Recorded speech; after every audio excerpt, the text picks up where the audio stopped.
ঝরে যাওয়া মানে কি নিঃসঙ্গতা? নাকি ঝরে যাওয়া মানে নতুন করে জীবনের সূচনা, নতুন করে বাঁচার নতুন অভিজ্ঞতা? ঠিক আমরা যেখানে দাঁড়িয়ে আছি সেখানে লক্ষ্য করলে দেখা যায় সমস্ত গাছের পাতাগুলো ঝরে গেছে। সারিবদ্ধভাবে গাছগুলো দাঁড়িয়ে আছে একাকী। কিন্তু এই গাছগুলোকে দেখলে মনে হয় পাতা ঝরে গেছে মানে তাদের কাছে মনে হয় সবকিছু শেষ।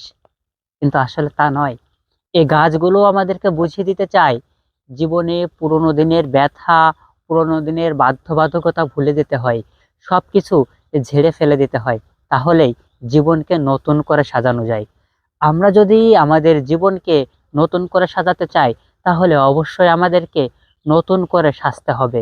ছুঁড়ে ফেলে দিতে হবে পুরোনো দিনের যত ব্যথা, পুরোনো দিনের যত সমস্যা, সবকিছু দূর করে দিতে হবে। তাহলে তো আমরা জীবনকে নতুন করে সাজাতে পারবো। প্রকৃতি থেকে শিক্ষা নেওয়ার অনেক কিছু আছে।